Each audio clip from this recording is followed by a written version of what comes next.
Good evening my dear students. आशा करता हूँ कि आप लोग की तैयारी बहुत अच्छी चल रही होगी और हम जो आजकल वीडियो सीरीज चलाए हुए हैं उससे आप लोगों को बहुत फ़ायदा हो रहा होगा। चलिए नेक्स्ट टॉपिक स्टार्ट करते हैं। मैथ्स का सेकंड टॉपिक है ये natural number, whole number, integers and number operation. आपके सिलेबस में यही दिया हुआ है और इस पे जितने क्वेश्चंस बन सकते हैं सब हम यहाँ पे डिस्कस करने वाले हैं और हार्डली 40 से 45 मिनट का वीडियो होगा। पूरी वीडियो देखने के बाद आपको ये लगेगा कि भाई इतना आसान है। आप लोग का कॉन्फिडेंस ये लेक्चर खत्म होते होते आप लोग कॉन्फिडेंस बिल्डअप हो जाएगा। चलिए बिना ज़्यादा टाइम वेस्ट किए हम स्टार्ट करते हैं। ओके, टॉपिक है whole numbers, integers and number operations. मैं हल्का सा टॉपिक का इंट्रोडक्शन दे देता हूँ आप लोगों को।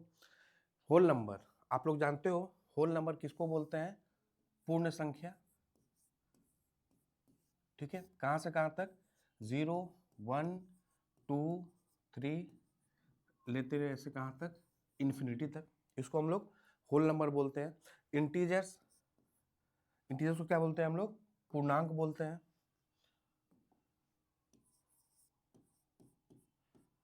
पूर्णांक कहाँ से? कोई भी संख्या जो कि साबूत हो, ना दशमलव में हो ना भिन्न में हो। क्या हो? साबूत हो, उसको क्या बोलते हैं हम लोग? पूर्णांक बोलते हैं और इंटीजर बोलते हैं। नेगेटिव भी हो सकता है और पॉजिटिव भी। Number and number operations, number operations मतलब उसमें हम क्या क्या ऑपरेशन कर सकते हैं, जैसे कि एडिशन, सब्ट्रैक्शन, डिवीजन, मल्टीप्लिकेशन, जोड़ना, घटाना, भाग देना और गुणा करना। हल्का सा मैं टॉपिक का इंट्रोडक्शन दे रहा हूँ मैं। ऑपरेशंस और whole numbers and integers. Okay, वही चीज़ें कि क्या उस पर ऑप्शन मतलब क्या क्या हो सकता है, एडिशन, सब्ट्रैक्शन, डिवीजन, मल्टीप्लिकेशन। ठीक है, फिर प्रॉपर्टीज, कम्यूटेटिव, एसोसिएटिव, डिस्ट्रीब्यूटिव, इसको भी हम लोग देखेंगे कि प्रॉपर्टीज क्या क्या होते हैं। बहुत आसान सी चीज़ है, आपको बहुत जल्दी समझ में आ जाएगा। Rules of science for integers, मतलब प्लस प्लस करने पे क्या होता है, प्लस माइनस करने पे क्या होगा, उसका साइन क्या रहेगा। आप लोग बचपन से पढ़ते हुए आए हैं, ये जो बड़ी संख्या रहेगी उसके अकॉर्डिंग साइन होता है। ठीक है, pattern in whole numbers, whole numbers pattern क्या है बताऊंगा मैं आपको। स्क्वायर नंबर होता है, ट्रेंगुलर नंबर होता है, फाइबोनाची नंबर होता है, अरिथमेटिक सीरीज होता है, आगे बताऊंगा मैं आप लोग को। Word problems on integers and operations.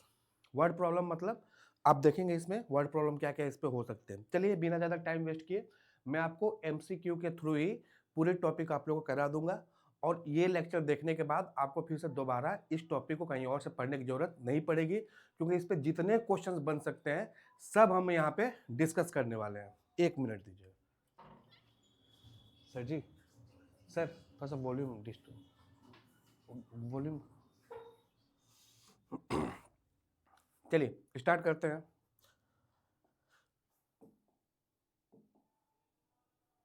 पहला क्वेश्चन है, निम्नलिखित में से कौन सा समुच्चय घटाव के अंतर्गत बंद नहीं है? समझिएगा आप लोग, बहुत छोटी छोटी चीजें हैं, डेफिनेशन बेस्ड ये चैप्टर है। ओके, चलिए। Which of the following sets is not closed under subtraction? सबसे पहले बात हो रही है सेट्स की। हिंदी में इसको समुच्चय बोलते हैं। ठीक है, ये क्या होता है सेट, समुच्चय मतलब ग्रुप, सेम थिंग का, समान चीजों का ग्रुप, उसको क्या बोलते हैं हम लोग? सेट बोलते हैं या समुच्चय बोलते हैं। अब क्वेश्चन ये बोल रहा है आपसे कि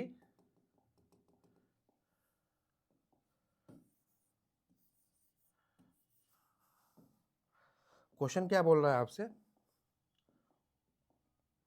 कि निम्नलिखित में से कौन सा समुच्चय घटाव के अंतर्गत बंद नहीं है? तो सबसे पहला जो आपका प्रॉपर्टी है मैं पढ़ाने जा रहा हूं वो है आपका क्लोजर प्रॉपर्टी। ठीक है, इसका मत हिंदी में बोलते हैं इसको सर्वरक। क्या बोलते हैं? सर्वरक। ठीक है, अब ये होता क्या है ध्यान दीजिएगा आप लोग। सर्वरक यानी कि क्लोजर प्रॉपर्टी किसे बोलते हैं कि यदि हमारे पास किसी सेट में, किसी समुच्चय में, किसी ग्रुप में समान टाइप के एलिमेंट हैं तो हम उस पर अगर एडिशन करें, जोड़ें उन दोनों को या तीनों को जितने भी हों, सब्ट्रैक्शन करें, भाग दें या गुणा करें, तो हमें जो रिजल्ट मिलेगा वो भी आपका उन्हीं के कैटेगरी का होगा। जैसे कि समझना आप लोग, नेचुरल नंबर देखिए आप लोग। ठीक है ना, नेचुरल नंबर। नेचुरल नंबर किसे बोलते हैं? जो संख्याएं एक से स्टार्ट है, एक से लेकर अनंत तक धनात्मक संख्याएं, अगर हम नेचुरल नंबर 2 ले रहे हैं, कौन सा ले रहे हैं, मान लीजिए हम लोग 2 + 3 दोनों नेचुरल नंबर है, तो जो रिजल्ट है ये भी हमें क्या मिलेगा, नेचुरल नंबर ही। 5 रिजल्ट क्या है, 5 है, यानी कि 5 भी क्या है, नेचुरल नंबर। यानी कि दो नेचुरल नंबर को जोड़ने से जो हमें रिजल्ट मिल रहा है ये भी क्या है, नेचुरल नंबर।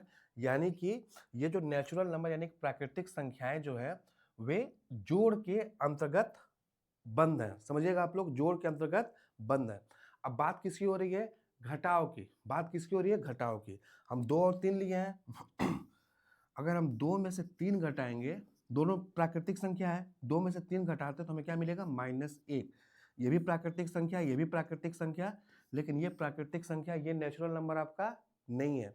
यानी कि जो नेचुरल नंबर है और यानी कि जो आपके प्राकृतिक संख्या है वे घटाव के अंतर्गत बंद नहीं होते हैं। अगर हम दो प्राकृतिक संख्याओं पे घटाते हैं एक दूसरे से, ठीक है, तो जरूरी नहीं है कि जो हमें रिजल्ट मिलेगा हमेशा क्या मिलेगा, प्राकृतिक संख्या ही मिलेगी। ओके, यानी कि इसका मतलब ये हुआ कि जो नेचुरल नंबर है ये क्लोज्ड नहीं है, किसके अंतर्गत, सब्ट्रैक्शन के अंतर्गत। जोड़ के अंतर्गत क्लोज है, देखो जोड़ के अंतर्गत क्लोज हो रहा है, लेकिन सब्ट्रैक्शन में क्या हो रहा है, उल्टा हो जा रहा है। वैसे अगर हम डिवीजन देखते हैं, मल्टीप्लीकेशन देखते हैं, 2 × 3 क्या है आपका, 6 है। ये भी नेचुरल नंबर, ये भी नेचुरल नंबर, ये भी नेचुरल नंबर। यानी कि जो नेचुरल नंबर है वो मल्टीप्लीकेशन यानी कि गुणा के अंतर्गत क्लोज है। दो नेचुरल नंबर में हम गुणा करेंगे एक दूसरे में तो हमें जो रिजल्ट मिलेगा वो भी क्या होगा, आपका नेचुरल नंबर ही होगा। ठीक है, भाग में देखते हैं, 2 भागा मान लीजिए 4 लेता हूं मैं, ये भी नेचुरल नंबर, ये भी नेचुरल नंबर, कितना हो जाएगा ये, 1/2। ये नेचुरल नंबर नहीं है। यानी कि आपका जो नेचुरल नंबर है सिर्फ जोड़ और गुणा के अंतर्गत क्लोज्ड है, क्लोजर प्रॉपर्टी फॉलो करते हैं। बाकी सब्ट्रैक्शन यानी कि घटाव और डिवीजन यानी कि भाग, उनके अंतर्गत वो क्लोज्ड नहीं है। यानी कि वो डिवीजन और इसमें सब्ट्रैक्शन में, भाग में और घटाव में वे हमेशा रूल फॉलो नहीं करेंगे, हमेशा हमें नेचुरल नंबर नहीं मिलेगा, इसलिए ये क्लोज्ड नहीं है। ओके, आई होप कि आपको समझ में आ गया होगा।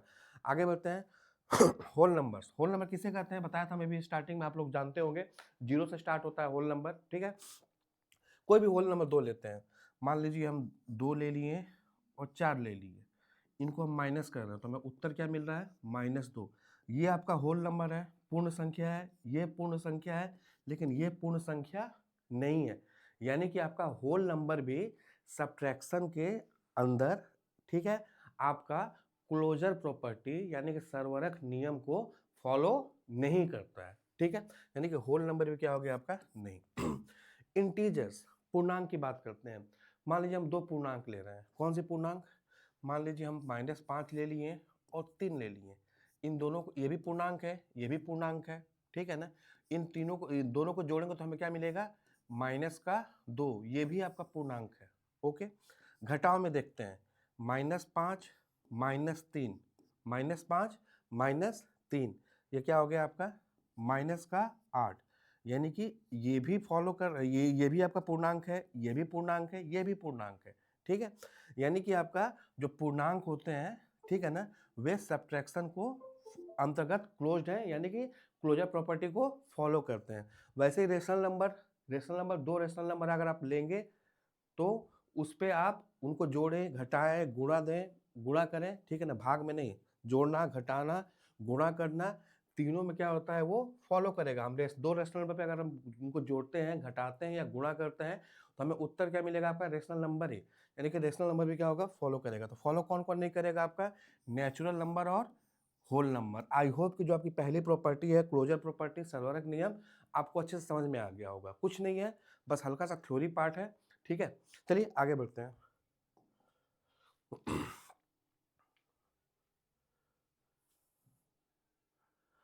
यदि किसी समुच्चय के किसी भी 2 अवयव को, अवयव मतलब एलिमेंट का घटाव करने पर परिणाम उसी समुच्चय में हो तो वह समुच्चय कहलाता है। इस subtraction of any 2 elements of a set always gives a result belonging to the same set, the set is said to be. यानी कि अगर हम कोई एलिमेंट है, ठीक है ना, कोई सेट है, उसमें 2 एलिमेंट है, ठीक है, वो चाहे इंटीजर हो, चाहे नेचुरल नंबर हो, चाहे आपके पूर्ण संख्या हो, ठीक है। तो अगर उस पे हम सब्ट्रैक्शन कर रहे हैं और हमें जो रिजल्ट मिल रहा है वो सेम कैटेगरी का मिल रहा है, यानी कि वो सेट कैसा है, वो सेट कैसा है, अभी इसको बताऊंगा मैं, इसको भी बताऊंगा मैं।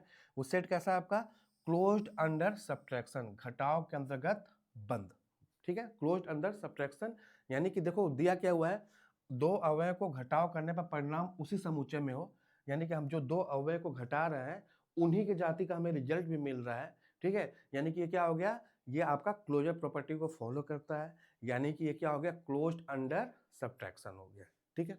चलिए, घटाव के अंतर्गत बंद, कुछ नहीं है इसमें। आगे बढ़ते हैं। परम मान के बारे में निम्नलिखित में से कौन सा कथन सही है। सबसे पहले मैं एब्सोल्यूट वैल्यू बता रहा हूं मैं, ठीक है। इसको क्या बोलते हैं हिंदी में, परम मान। एब्सोल्यूट वैल्यू हिंदी में क्या बोलते हैं, परम मान। एब्सोल्यूट वैल्यू किसे कहते हैं, मान लीजिए हम 2 लेते हैं, इसका परम मान ऐसे दिखाते हैं हम लोग, इसको क्या बोलते हैं, मॉड 2, मॉडुलस 2 बोलते हैं, ठीक है ना। तो इसके अंदर चाहे पॉजिटिव नंबर हो चाहे नेगेटिव नंबर हो, तो अगर एब्सोल्यूट वैल्यू पूछ रहा है तो हमेशा क्या होगा, हमेशा पॉजिटिव होगा। मान लीजिए मैं -8 लिया, इसका परम मान पूछ रहा है, तो क्या -8, ठीक है। ये जो चिन्ह, ये ब्रैकेट नहीं है, इसको मॉड बोलते हैं, क्या बोलते हैं, मॉड बोलते हैं। तो इसका मान कितना हो जाएगा आपका, +8, यानी कि परम मान हमेशा धनात्मक होता है, चाहे वो संख्या कैसी भी हो, ऋणात्मक हो या धनात्मक हो, उसका परम मान, उसका एब्सोल्यूट वैल्यू क्या होगा, हमेशा धनात्मक होगा। दिखाता क्या है, ये दिखाता है कि उस संख्या के शून्य से दूरी कितनी है, 0 से दूरी कितनी है। जैसे कि देखो आप लोग, मान लो मैं नंबर लाइन ये कर रहा हूँ, यहाँ पे 0 है, यहाँ पे मान लीजिए -4 है, -3 है, -2 है, -1 है, यहाँ पे 1 2 3 4। अगर 4 की बात की जाए, इधर वाले 4 की बात की जाए, तो इसका परम मान कितना होगा, 4 ही होगा, ठीक है। इधर वाली -4 की बात की जाए, इसका परम मान कितना होगा, 4 ही होगा। यानी कि ये क्या दिखा रहा है, परम मान क्या दिखा रहा है कि ये 4 यूनिट कहाँ से दूर है, 0 से दूर है। इधर ये भी 4 क्या, ये -4 यूनिट दूर नहीं है। जो डिस्टेंस है कभी भी ऋणात्मक नहीं होती है, ठीक है ना। तो ये भी 4 क्या है, ये भी 4 यूनिट दूर है, ठीक है। तो परम मान क्या दिखाता है, परम मान है किसी भी संख्या का, परम मान है एब्सोल्यूट वैल्यू किसी भी संख्या का 0 से दूरी को दर्शाता है, ठीक है। और हमेशा क्या होता है, ये धनात्मक, हमेशा क्या होगा आपका, पॉजिटिव होगा, ठीक है। तो क्या दिखाएगा आपका, इट शोज डिस्टेंस फ्रॉम 0, यह 0 से दूरी दर्शाता है। ओके, आगे बढ़ते हैं। पूर्णांकों पर किस क्रिया में संख्याओं का क्रम परिणाम को प्रभावित करता है, ठीक है। पूर्णांकों पर किस क्रिया में संख्याओं का क्रम परिणाम को प्रभावित करता है। अब मेरी बात समझना आप लोग, मतलब क्या है इसका। पूर्णांक की बात हो रही है, इंटीजर की बात हो रही है, ठीक है। मान लीजिए हम 2 संख्या लिए, कौन से, 5, ठीक है, 5 लिए, ओके। एक और संख्या लिया मैं 2, ठीक है। अगर मैं 5 में से -2 घटाऊं तो क्या मिलेगा मुझे, 3। 5, देखो लैंग्वेज समझना क्वेश्चन का, क्वेश्चन में कुछ भी नहीं है, बस लैंग्वेज आपको समझना है, ठीक है। और इससे क्वेश्चन पूछा जाएगा आपके एग्जाम में, क्योंकि ये मैथ्स का बेस है, चाहे वो जेबीटी कमीशन वाले हो चाहे एसपी पटवारी वाले हो, ठीक है। आपको ये मैथ्स का बेस है, इतनी जानकारी आपको होनी चाहिए, इसलिए बहुत चालाकी से, बहुत समझदारी से ये टॉपिक आपके सिलेबस में डाला गया है। 5 - 2 3 कर दिए। अगर मैं इसी का क्रम बदल दूं, 2 को पहले कर दूं और 5 को बाद में कर दूं, तो 2 - 5 कितना हो जाएगा आपका, -3। यानी कि अगर हम क्रम बदल रहे हैं तो परिणाम क्या हो जा रहा है, प्रभावित हो जा रहा है। परिणाम क्या आपका सेम नहीं है। हम प्लस लेते हैं, 5 2 कितना हो गया आपका, 7। या इसका हम क्रम बदलते हैं, 2 + 5 ये भी कितना है, 7 ही है। यानी कि जोड़ने पर आपका क्रम का कोई फर्क नहीं पड़ता अगर हम जोड़ रहे हैं तो। वैसे हम मल्टीप्लिकेशन देखते हैं, 5 × 2 कितना होगा, 10। उल्टा करते हैं, क्रम बदलते हैं, 2 × 5 कितना होगा आपका, 10। यानी कि गुणा करने पे भी क्रम में कोई फर्क नहीं पड़ता है, गुणा करने पे भी क्रम में कोई फर्क नहीं पड़ता है, ठीक है। इसी को हम लोग कम्यूटेटिव लॉ बोलते हैं, आगे बताऊंगा मैं आप लोगों को। भाग में देखते हैं, 5 भागा 2, कितना मिलेगा ये 2.5, क्रम बदलते हैं 2/5, ये कितना मिलेगा हमें 0.4, यानी कि ये भी फॉलो आपका नहीं, इसमें क्रम बदलने पे आपका परिणाम क्या हो जा रहा है, चेंज हो जा रहा है। यानी कि क्रम बदलने पे सिर्फ गुणा करना और जोड़ना उसमें परिणाम नहीं बदलेगा, लेकिन अगर हम घटा रहे हैं या भाग दे रहे हैं उसमें परिणाम क्या हो जाएगा, बदल जाएगा। क्रम का सही क्रम में होना बहुत जरूरी है सही आंसर के लिए, ठीक है। अब क्वेश्चन है, पूर्णांकों पर किस क्रिया में संख्याओं का क्रम परिणाम को प्रभावित करता है? जोड़ में प्रभावित नहीं करता है, जोड़ में प्रभावित नहीं करता है, मल्टीप्लिकेशन में प्रभावित नहीं करता है, कहाँ करता है आपका, सब्ट्रैक्शन में। कहाँ करता है आपका, सब्ट्रैक्शन में आपका परिणाम क्या हो जाएगा, प्रभावित हो जाएगा अगर हम क्रम बदलते हैं तो इसका आंसर क्या हो जाएगा, ऑप्शन नंबर सी। ओके, आगे बढ़ते हैं। यदि a बराबर -7 है, और देखिए इतना आसान सवाल है, आपका सिलेबस का ही है। अब ये मत बोलना कि सर क्या पढ़ा रहे हैं, आपके सिलेबस का ही है, ठीक है। और ऐसे ही क्वेश्चन पूछे जाएंगे, मैं बता दे रहा हूं मैं आप लोग को। आप लोग एसएससी का मैथ्स का चक्कर मत पढ़ो, टोटल एनसीईआरटी का मैथ्स है, 6 क्लास का चैप्टर, 6 और 7 क्लास का चैप्टर ही है। बोला गया है कि +2 तक का आपका सिलेबस में मतलब आपको जानकारी होनी चाहिए, लेकिन इसमें आप कम्यूटेटिव लॉ ये सब नियम में आप +2 तक की क्या जानकारी है, कोई जानकारी नहीं है। जो पढ़ा रहा हूँ यही है आपका, आप एग्जाम के बाद देख लेना आप लोग, ठीक है। a बराबर -7 है और b बराबर 12 है, then a plus B. a कितना है -7 और b कितना है 12। सबसे पहले माइनस और प्लस क्या होता है आपको मालूम है, माइनस और प्लस अगर हम इस पर कोई ऑपरेशन करते हैं, जोड़ते हैं, घटाते हैं, तो क्या मिलेगा हमें, हमेशा हमें क्या मिलेगा, माइनस मिलेगा, मतलब माइनस करना है। माइनस प्लस अगर साथ में तो क्या करना होगा, हमें माइनस करना होगा, ठीक है। अब देखिए -7 और +12 माइनस करो, कितना आएगा आपका 5 आएगा। अब उसके बाद चिन्ह, उसके बाद क्या था, साइन क्या रहेगा, देखो आपको साइन और इंटीजर्स सिलेबस में आपका, तो साइन जो बड़ी संख्या होती है उसी का साइन होता है, तो क्या हो जाएगा +5, +5, तो क्या हो जाएगा, ये योग आपका धनात्मक है, योग क्या है आपका धनात्मक है। ओके, आगे बढ़ते हैं। Which property is used in, क्या है 9x, हाँ देखिए आप लोग,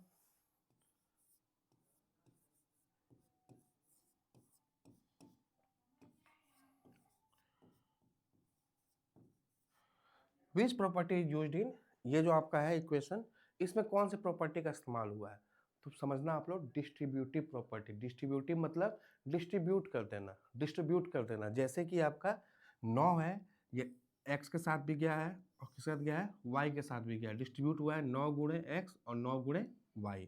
इसका फॉर्मूला क्या होता है, देखना ध्यान से, अगर a गुणे b प्लस c है तो इसको हम लोग क्या लिख सकते हैं, ए का हम बी में गुणा करेंगे, ए बी, और फिर ए का किस में गुणा करेंगे, सी में, ए सी। ओके, इस प्रॉपर्टी को हम लोग क्या बोलते हैं, डिस्ट्रीब्यूटिव प्रॉपर्टी बोलते हैं, ठीक है। तो इसका उत्तर क्या हो जाएगा, डिस्ट्रीब्यूटिव प्रॉपर्टी यानी कि वितरण गुण, डिस्ट्रीब्यूटिव प्रॉपर्टी यानी कि वितरण गुण, ठीक है। आगे बढ़ते हैं। किसी पूर्णांक का योगात्मक व्युत्क्रम होता है, additive inverse of N integer is, ठीक है। अब समझना आप लोग ध्यान से, बहुत इंपॉर्टेंट चीज बताने जा रहा हूं मैं, एडिटिव इनवर्स। ओके, इससे पहले आप लोग योगात्मक व्युत्क्रम की बात हो रही है, ठीक है। एक वर्ड सुनना आप लोग, एडिटिव आइडेंटिटी, ठीक है। और दूसरा क्या है आपका, एडिटिव इनवर्स। छोटी सी चीज है, ध्यान देना, इसको हम लोग बोलते हैं योगात्मक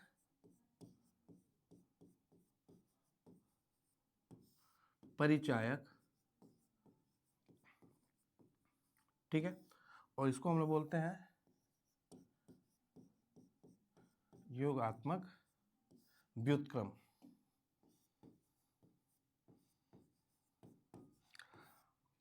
समझना ध्यान से, बहुत छोटी चीज में बता रहा हूं मैं। एडिटिव आइडेंटिटी किसको बोलते हैं, कि अगर किसी संख्या का एडिटिव आइडेंटिटी पूछ रहा है, यानी कि उस संख्या में हम क्या जोड़ें ताकि हमें वो संख्याएं प्राप्त हो। जैसे कि देखो आप लोग, मान लीजिए पूछ दिया आपका 7 का एडिटिव आइडेंटिटी, ठीक है ना, योगात्मक परिचायक। तो इस 7 में हम क्या जोड़ेंगे कि हमें 7 ही मिलेगा, तो क्या जोड़ेंगे हम, शून्य, क्या जोड़ेंगे, शून्य, ठीक है। तो जो है किसी भी संख्या का एडिटिव आइडेंटिटी यानी कि योगात्मक परिचायक क्या होता है? शून्य होता है। ओके, क्या होता है? शून्य होता है। फिर से बता रहा हूं मैं, किसी भी संख्या का एडिटिव आइडेंटिटी योगात्मक परिचायक क्या होता है? आपका शून्य होता है। ठीक है, और होता क्या है कि हम उसमें वो संख्या जोड़ने पे हमें वो संख्याएं प्राप्त हो। ठीक है, अब देखिए योगात्मक परिचायक हो गया।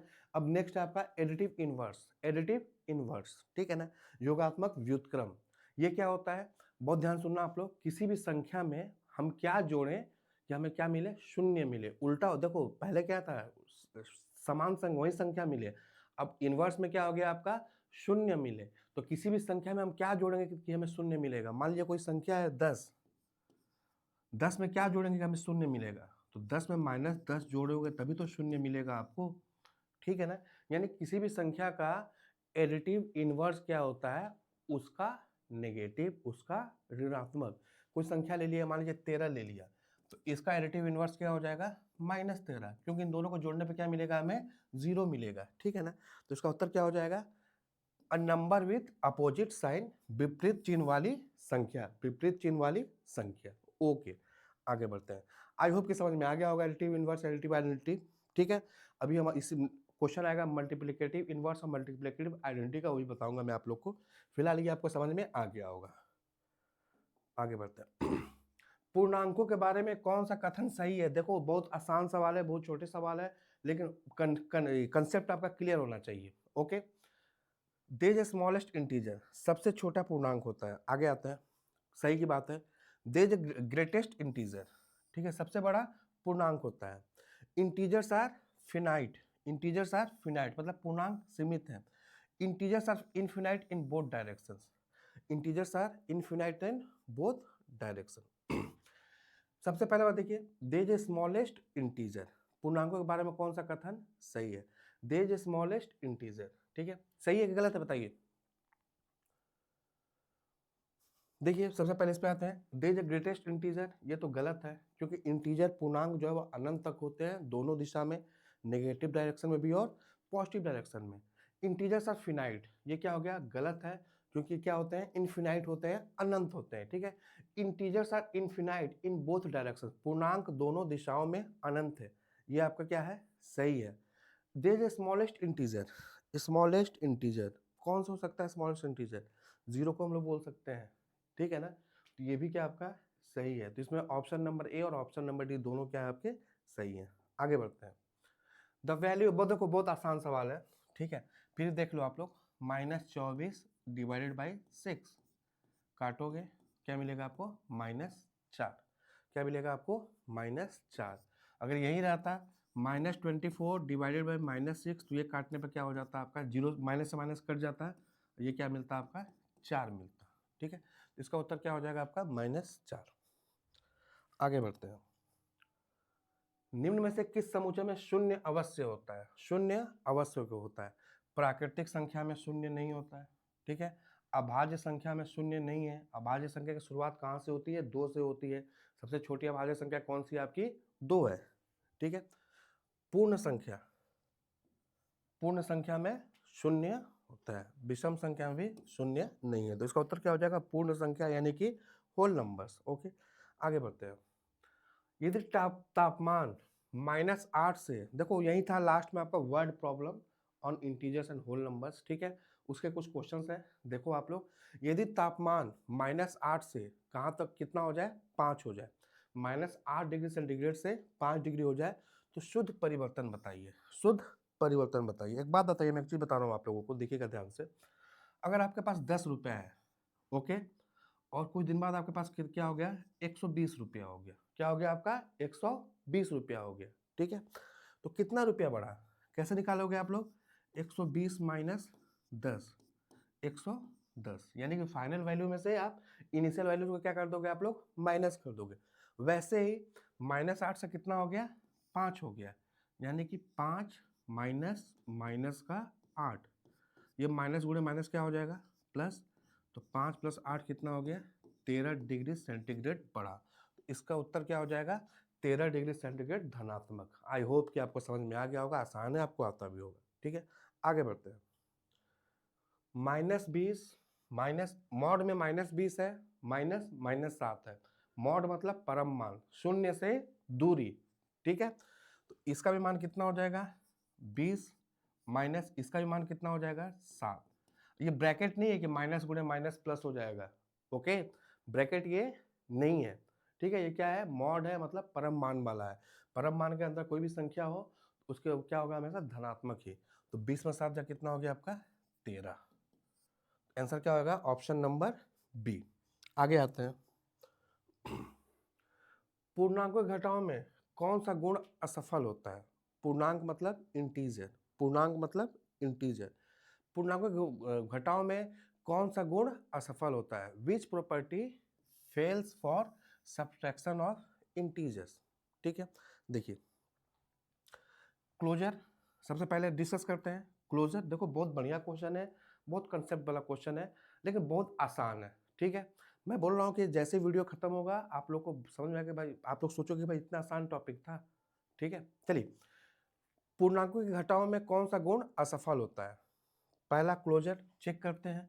मान लीजिए दो संख्या लिया मैं, पूर्णांक 5 और -8 ले लिया मैं, ठीक है। 5 और -8, अगर इसको मैं घटाता हूँ 5 माइनस -8 तो क्या हो जाएगा 5 + 8 13। ये भी पूर्णांक था इंटीजर, ये भी पूर्णांक था, और ये भी क्या मिल रहा है पूर्णांक मिल रहा है, ये भी क्या मिल रहा है पूर्णांक मिल रहा है। यानी कि पूर्णांक जो है वो क्लोजर के अंतर्गत बंद होता है। क्लोज सब्ट्रैक्शन में पूर्णांक जो है वो क्लोजर प्रॉपर्टी को फॉलो करते हैं कि हम दो अगर पूर्णांकों को घटाते हैं तो हमेशा क्या रहेंगे, वो क्लोज्ड होंगे अंडर सब्ट्रैक्शन, यानी कि वो जो उत्तर मिलेगा हमें क्या मिलेगा वो भी आपका पूर्णांक ही होगा। आइडेंटिटी परिचायक, अभी बताया था मैं आइडेंटिटी किसको बोलते हैं, आइडेंटिटी किसको बोलते हैं जीरो को, ठीक है ना, ओके। क्या किसको बोलते हैं जीरो को बोलते हैं। यानी कि इसका मतलब क्या हुआ कि मान लीजिए कोई पूर्णांक लिया मैं, मान लो -7 लिया, इसका आइडेंटिटी क्या होगा, आइडेंटिटी किसको बोलते हैं कि उसमें हम क्या जोड़े कि हमें उत्तर में कोई बदलाव न मिले, तो इसका उत्तर क्या हो जाएगा आपका जीरो हो जाएगा। यानी कि ये परिचायक भी फॉलो करता है। नेक्स्ट आते हैं कम्यूटेटिव। नेक्स्ट किस पे आते हैं कम्यूटेटिव। कम्यूटेटिव मतलब विनिमय, क्रम वाला, क्रम वाला भी बताया था मैं आपको ना, कम्यूटेटिव मतलब क्रम वाला। कि मान लो हम दो संख्या ले रहे हैं, 8 ले लिए और 5 ले लिए, इसको हम माइनस करते हैं हमें क्या मिलेगा 3 मिलेगा। अगर मैं इसी का क्रम बदल देता हूँ, कम्यूटेटिव, कम्यूटेटिव मतलब क्रम वाला, ध्यान देना, इसका क्रम बदल दिया मैं, तो हमें उत्तर क्या मिला आपका -3। तो हमें क्या मिल रहा है आपका, दोनों आपका अलग अलग मिल रहा है, दोनों क्या मिल रहा है अलग अलग मिल रहा है, ठीक है। तो क्या हो जाएगा इसका उत्तर आपका कम्यूटेटिव। कम्यूटेटिव के अंतर्गत वो बंद नहीं होंगे। ओके, आई होप कि समझ में आ गया होगा। आगे बढ़ते हैं। 4 ऋणात्मक पूर्णांक का गुणनफल क्या होगा। मान लिया मैं 4 संख्या ले लिया, सभी क्या है ऋणात्मक है, -2 गुणे -3 गुणे -4 गुणे -5, 4 संख्या ले लिया और सभी क्या है ऋणात्मक होंगे। तो इनको हम जब गुणा करेंगे, ठीक है, क्या है गुणनफल का चिन्ह क्या होगा, माइनस गुणे माइनस प्लस, प्लस गुणे माइनस माइनस, माइनस गुणे माइनस प्लस, तो इनका चिन्ह क्या होगा प्लस होगा, चिन्ह क्या होगा आपका प्लस होगा। आप पढ़े होंगे कि अगर विषम संख्याएं हैं टोटल 3 है 5 है 7 है तो माइनस होगा, अगर सम है तो क्या होगा आपका प्लस होगा, ठीक, बहुत बड़ी चीज नहीं है ये। आगे बढ़ते हैं। न्यूटन में किसका कोई चिन्ह नहीं होता है, इसका चिन्ह है, इसका चिन्ह है, शून्य का कोई चिन्ह नहीं होता है, शून्य का कोई चिन्ह नहीं होता है। फाइंड द नेक्स्ट टर्म, ये भी आपका पैटर्न, ठीक है ना, सीरीज आपके सिलेबस में, ओके। तो क्या है आपका फाइंड द नेक्स्ट टर्म, आसान है। इसमें 4 जुड़ा है, इसमें 6 जुड़ा है, इसमें 8 जुड़ा है, इसमें 10 जुड़ा है, इसमें क्या जुड़ेगा आपका 12, उत्तर क्या हो जाएगा आपका 32, सॉरी 42, उत्तर क्या हो जाएगा आपका 42। यही सिलेबस है, यही एग्जाम में क्वेश्चन पूछने वाले हैं, लेवल ऊपर नीचे हो सकता है, मैं गारंटी के साथ कह सकता हूँ। आप लोग अभी अपना बेस क्लियर करो, जैसे हम अपना मॉक टेस्ट स्टार्ट करेंगे, मॉक सीरीज स्टार्ट करेंगे, आप चंबा वाले बच्चों को मालूम होगा कि मैं किस हिसाब से मॉक लेता हूँ, मैं topic wise, chapter wise, subject wise, total mock, फिर आप लोग एकदम परफेक्ट लेके चले जाऊँगा, परफेक्शन की तरफ लेके चले जाऊँगा मैं, ठीक है, अभी आप लोग बस छोटी छोटी चीजें पढ़ो, बेस क्लियर करो, एग्जाम में यही लेवल रहने वाला है। मैं लिख कर दे देता हूँ, 8-10 साल पढ़ाने का एक्सपीरियंस है, सिलेबस देख के बता देता हूँ मैं कि आपका लेवल क्या रहेगा। ठीक है, आगे बढ़ते हैं। यदि दो पूर्णांकों का योग शून्य है तो वे हैं। अगर दो पूर्णांकों का योग शून्य है तो वे हैं। अगर दो पूर्णांक का योग शून्य कब होगा, समझना मेरी बात ध्यान से। मान लो 5 और 8 लिया, समझना आप लोग, 5 और 8 का कभी भी योग क्या होगा, शून्य नहीं होगा। तो दो पूर्णांकों का किस कंडीशन में दो पूर्णांक का योग शून्य होगा, जब वो समान संख्या हो लेकिन साइन क्या हो, चिन्ह क्या हो, विपरीत हो। जैसे कि 5 और -5, इनका योग क्या होगा आपका, हमेशा शून्य होगा। 8 और -8, इनका योग क्या होगा, हमेशा शून्य होगा। इसी को हम लोग क्या बोलते हैं, इसी को अभी मैं थोड़ी देर पहले बताया था आपको, क्या बोलते हैं, एडिटिव इनवर्स। ठीक है, योगात्मक व्युत्क्रम। तो इसका उत्तर क्या हो जाएगा, एडिटिव इनवर्स। क्या हो जाएगा, एडिटिव इनवर्स है दोनों संख्याएं, तब जाकर उनका योग क्या होगा, हमेशा शून्य होगा। आगे बढ़ते हैं। कौन सा पूर्णांक शून्य से सबसे दूर है, सबसे दूर कौन सा है, 20, -20। ओके, शून्य से दूरी कौन बताता है, उसका एब्सोल्यूट वैल्यू, यानी कि परम मान। ठीक, आगे बढ़ते हैं। एक लिफ्ट 7 मंजिल ऊपर और 12 मंजिल नीचे जाती है, तो शुद्ध चाल क्या है। 7 मंजिल ऊपर यानी कि प्लस का 7, 12 मंजिल नीचे यानी कि माइनस का 12, क्या हो गया आपका, माइनस का 5। ओके, यानी कि 5 फ्लोर नीचे जाती है वो। कितना फ्लोर नीचे जाती है वो, 5 फ्लोर नीचे जाती है। तो इसका उत्तर क्या हो जाएगा, 5 फ्लोर्स डाउन। ओके, ठीक। -15 और -10 के बीच स्थित पूर्णांक कौन है, -16। देखो -15 और -10 की बात हो रही है ना, ठीक है ना। मान लो यहाँ पे हम -15 कर दिए और यहाँ पे -10, -16, -16 तो इधर होगा, -12 समथिंग यहाँ पे होगा, यानी कि उत्तर क्या हो गया आपका, -12। ठीक है, बीच की बात हो रही है। ओके, आगे बढ़ते हैं। यदि a बराबर -9 है तो मॉड a प्लस a, यानी कि मॉड a मतलब -9 प्लस का 9, समझना आप लोग ध्यान से। इसका परम मान कितना हो जाएगा, 9 प्लस 9, कितना हो गया आपका, 18। तो इसका उत्तर कितना हो गया आपका, 18। Okay, sorry sorry sorry sorry sorry,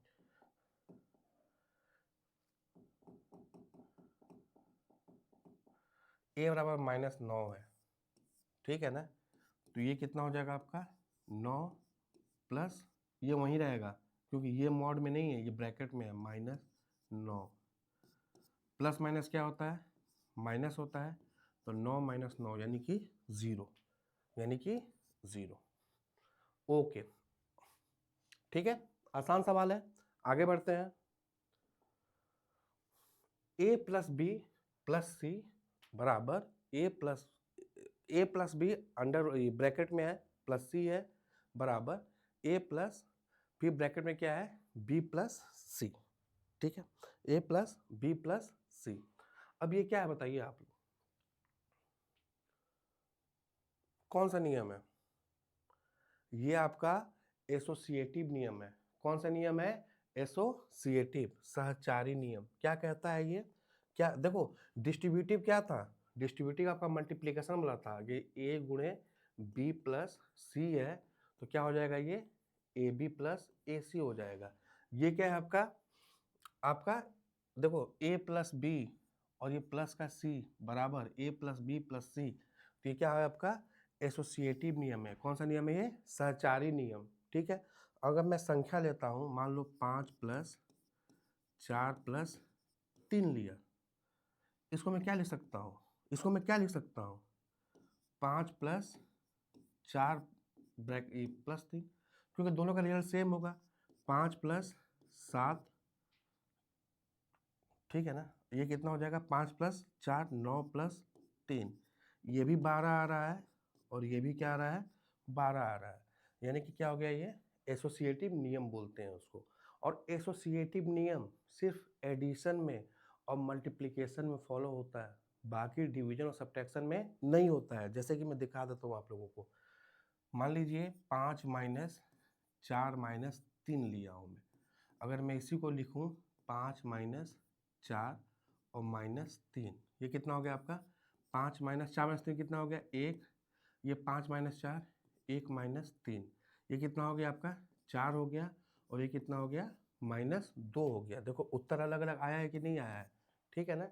यानी कि जो एसोसिएटिव नियम है, ओके, सहचारी नियम है, सिर्फ वो एडिशन और मल्टीप्लिकेशन को फॉलो करता है, सब्ट्रैक्शन और डिवीजन को नहीं करता है।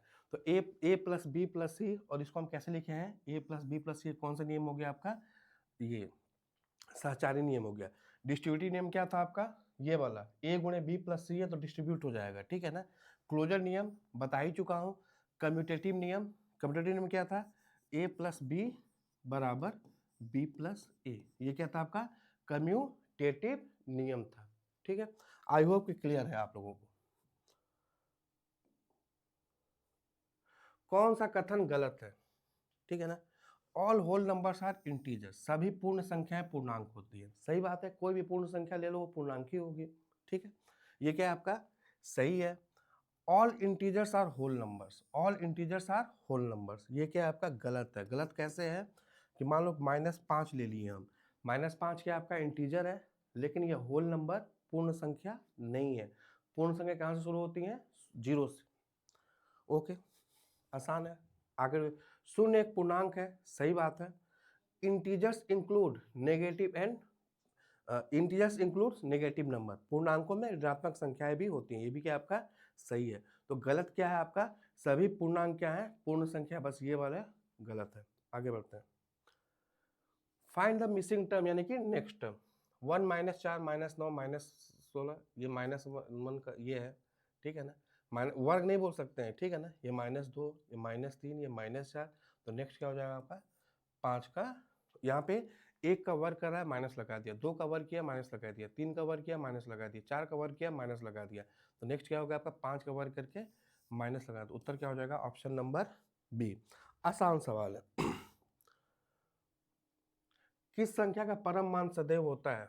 किसी संख्या का परम मान, परम मतलब एब्सोल्यूट वैल्यू, हमेशा क्या होता है आपका? पॉजिटिव। हमेशा क्या होगा आपका? पॉजिटिव होगा, ठीक है। महात्मा गांधी की हत्या, अरे ये जीके क्वेश्चन कहाँ से आ गया? चलिए, कौन सा युग्म योगात्मक व्युत्क्रम है? Additive inverse, additive inverse, additive identity मतलब 0, एडिटिव इनवर्स मतलब उस संख्या में क्या जोड़ें कि हमें शून्य मिले, ठीक है। क्या जोड़ेंगे? उसी संख्या का ऋणात्मक मान, ठीक है। तो बोल रहा है कौन सा युग्म योगात्मक व्युत्क्रम है? 6 और -6, प्लस है 6, -6, प्लस का 6, माइनस का 6, क्या मिलेगा हमें? 0 मिलेगा। यानी कि अब आपका उत्तर क्या हो गया? Option number A. -6 नहीं है, 6 नहीं है, 0 एंड 6 नहीं है। होता क्या है? एडिटिव इनवर्स मतलब वो संख्या जिसमें हम उस संख्या को जोड़ें, हमें क्या मिलना चाहिए? शून्य मिलना चाहिए। यानी कि क्या होता है? ये उस संख्या का नेगेटिव मान या पॉजिटिव मान भी। अगर पूछ रहा है आपसे -5 का एडिटिव इनवर्स, ठीक है, तो -5 का एडिटिव इनवर्स क्या हो जाएगा? इसका ठीक उल्टा हो जाएगा, प्लस का 5 हो जाएगा। ओके, आगे बढ़ते हैं। पूर्णांकों का गुणात्मक परिचायक तत्व क्या है? अब मेरे समझना आप लोग। नेक्स्ट आ गया आपका मल्टीप्लिकेटिव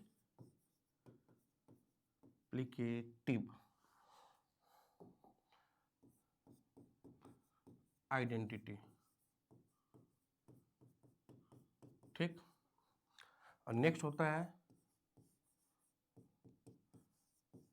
मल्टी, थोड़ा सा हैंड राइटिंग मैनेज कर लेना आप लोग, इनवर्स।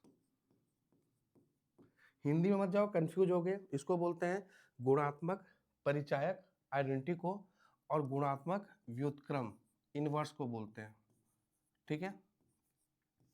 अब ये मल्टीप्लिकेटिव आइडेंटिटी क्या है, गुणात्मक परिचायक क्या है? कि गुणात्मक परिचायक वो संख्या होते हैं जिसको उस संख्या में हम गुणा करने पे हमें समान संख्या मिले, वहीं सेम संख्या मिले। मान लीजिए 7 है, इसका मल्टीप्लिकेटिव आइडेंटिटी क्या होगा आपका?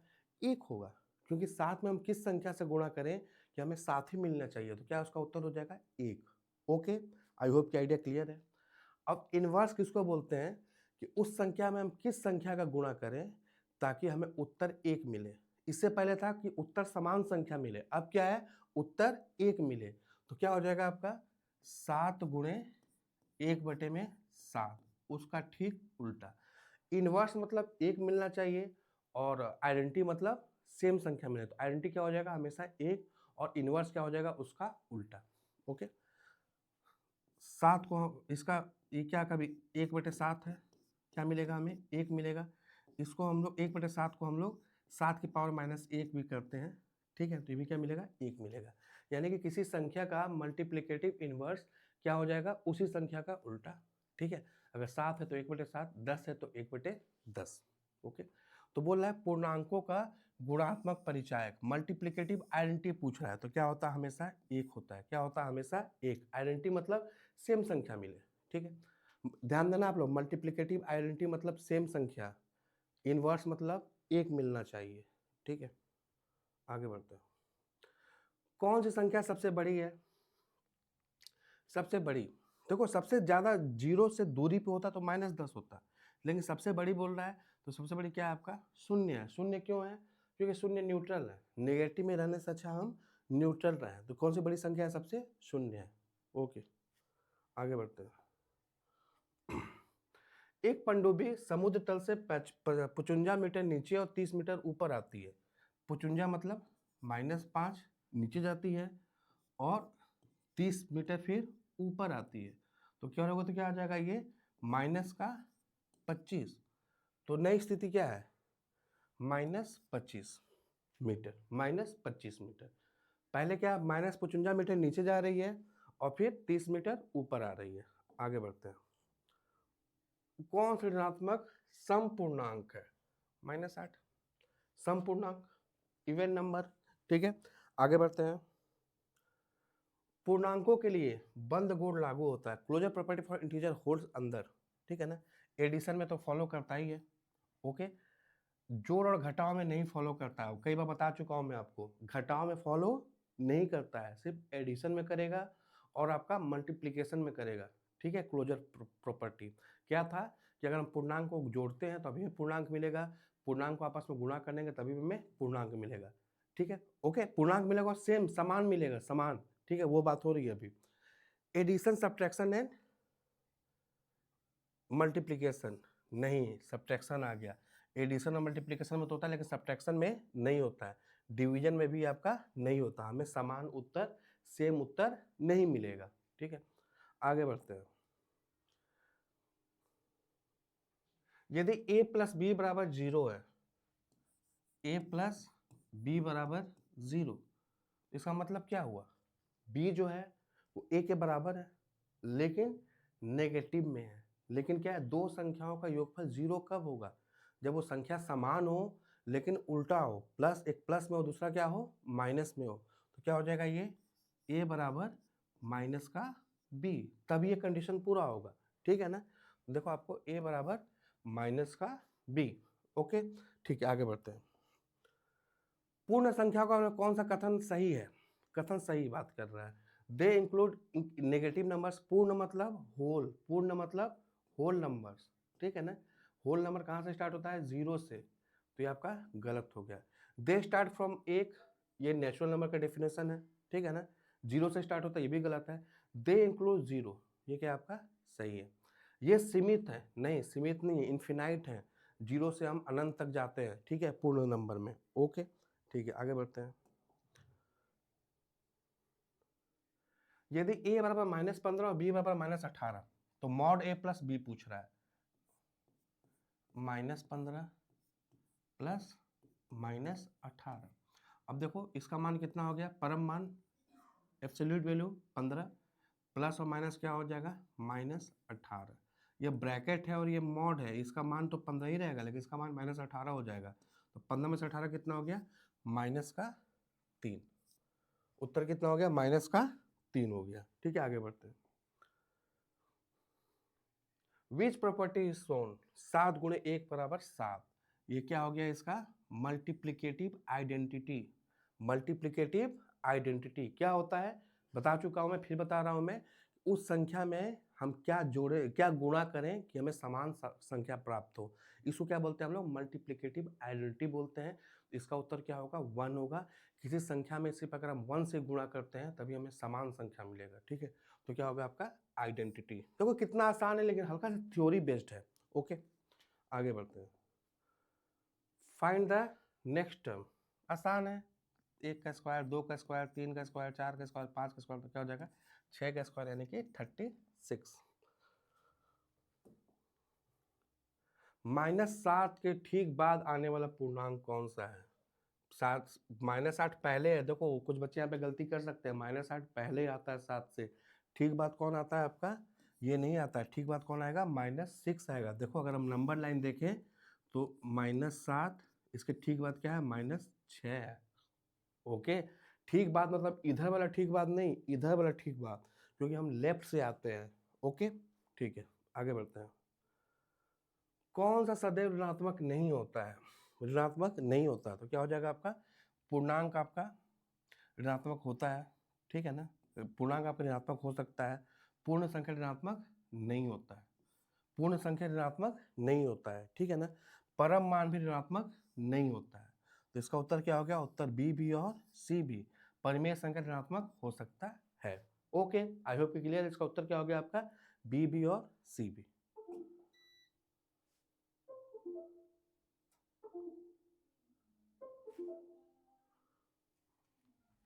यदि हानि को ऋणात्मक पूर्णांक से दर्शाए तो लाभ को कैसे दिया। अगर हानि को माइनस कर रहे हैं तो लाभ क्या हो जाएगा, प्लस। आसान है, ठीक है। पूर्णांकों का मतलब कौन सा कथन गलत है। पूर्णांक मतलब इंटीजर, दे इंक्लूड जीरो, सही है। जीरो को भी इंटीजर पूर्णांक बोलते हैं। दे इंक्लूड नेगेटिव नंबर्स, ये भी सही है। दे इंक्लूड फ्रैक्शंस, नहीं। दे आर इन्फिनाइट, अनंत है, ये सही है। दे इंक्लूड फ्रैक्शंस, फ्रैक्शंस नहीं होना चाहिए, भिन्न नहीं होना चाहिए पूर्णांक में, इंटीजर्स में, ठीक है ना। ओके, आगे बढ़ते हैं। प्रथम 6 पूर्ण संख्याओं का योग, प्रथम 6 पूर्ण संख्याओं का योग आप पढ़े होंगे कई बार। ये फॉर्मूला, प्रथम n संख्याओं का योग, क्या फॉर्मूला क्या होता है, n गुणे n प्लस 1/2। किसका पूछ रहा है, 6 का पूछ रहा है, यानी कि 6 गुणे 7/2। कितना आ गया आपका 21। कितना आ गया आपका 21 आ गया। आप लोग 21 देखकर तुरंत खुश हो गए और खुश हो जाओगे कि चलो यार एक नंबर तो कंफर्म हुआ, लेकिन क्या हो गया आपका, गलत हो गया। गलत कैसे हुआ, समझना मेरी बात ध्यान से। बच्चे एग्जामिनेशन हॉल में गलती कहाँ से करके आते हैं। प्रथम पूर्ण संख्या की बात कर रहा है, ठीक है। तो प्रथम 6 पूर्ण संख्या, तो सबसे पहली पूर्ण संख्या कौन सी है, 0। दूसरी 1, 2, 3, 4, 5 ही तक जाएंगे। देखो 6 हुआ कि नहीं, 1, 2, 3, 4, 5, 6 हुआ कि नहीं हुआ। पूर्ण संख्या की बात हो रही है, ठीक है ना, प्राकृतिक संख्या की बात नहीं हो रही है। देखो यहीं पे एक गलती कराने के लिए मैं क्वेश्चन डाल रहा हूं मैं, और बच्चे यहीं गलती करके आते हैं। तो ये कहाँ तक है, 5 ही तक है कि नहीं है। तो इसका क्या हो जाएगा, n गुणे n प्लस 1, यानी कि 5 गुणे 5 प्लस 1 कितना हो गया, 6। तो इसका उत्तर कितना आ जाएगा आपका, 15 आ जाएगा, 21 नहीं होगा। प्रथम 6 प्राकृतिक संख्याओं का योगफल 21 हो सकता है, प्रथम 6 पूर्ण संख्याओं का योगफल 21 नहीं होगा, ठीक है ना।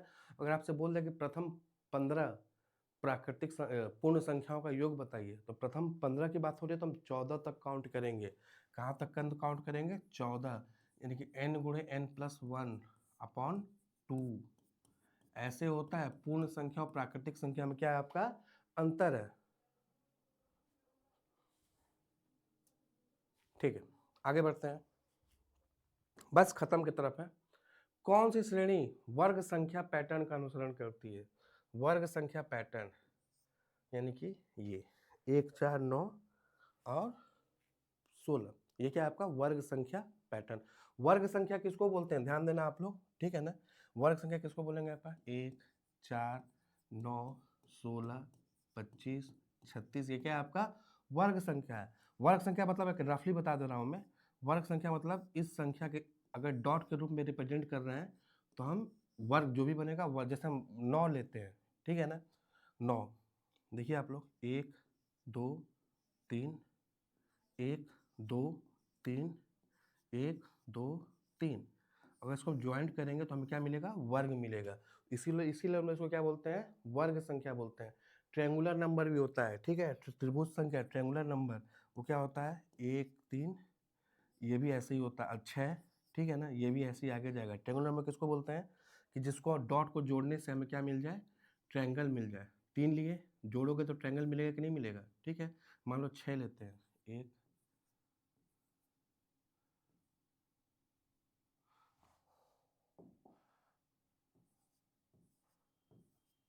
इस सबको जोड़ोगे तो क्या मिलेगा हमें, ट्रायंगल मिलेगा। तो इसको ट्रायंगुलर नंबर बोलते हैं। ट्रायंगुलर नंबर कौन सी होती है, 1 3 6 आगे बढ़ते जाएंगे, ठीक है। आई होप कि ज़्यादा इसमें समझने की जरूरत नहीं है। एक और चीज़ बता दे रहा हूँ मैं आप लोगों को, ठीक है ना। आपके पैटर्न सिलेबस में है ये फाइबोनेकी सीरीज। ये सीरीज कैसा होता है, 1 1 2 3 5 8 13 21 34 55 ऐसे करके आ गया। फाइबोनेकी सीरीज किसको बोलते हैं कि कोई भी संख्या ले लें, ठीक है ना, मान लो हम 2 लेते हैं, जो 2 है ना इससे पहले 2 संख्याओं का योगफल होना चाहिए। 3 लिए, 3 जो है ना इससे पहले 2 संख्याओं का योगफल। 5 लिए, 5 है ना इससे पहले 2 संख्याओं का योगफल। 8 लिए, 8 है ना इससे पहले 2 संख्याओं का योगफल। इसको क्या बोलते हैं हम लोग, फाइबोनेकी सीरीज बोलते हैं। कि जो संख्या है वो अपने से पहले 2 संख्याओं का क्या होना चाहिए, योगफल होने चाहिए। इसी को हम लोग क्या बोलते हैं, फाइबोनेकी सीरीज। आपके सिलेबस में है, ठीक है। फिर अरिथमेटिक सीरीज होता है, ज्योमेट्रिक सीरीज होता है, आप लोगों को पढ़ाए हो अरिथमेटिक सीरीज में, ज्योमेट्रिक सीरीज होता है, ठीक है। चलिए समय आने में बताएंगे भी इस चीज़ों को, बता ही देता हूँ। अरिथमेटिक सीरीज शॉर्ट में लिख रहा हूँ, अरिथमेटिक सीरीज 2 4 6 8 10 ऐसे ऐसे, यानी कि किसी भी 2 टर्म के बीच का कॉमन डिफरेंस क्या होना चाहिए, सेम। इसको क्या बोलते हैं हम लोग, अरिथमेटिक सीरीज बोलते हैं। ज्योमेट्रिक सीरीज किसी भी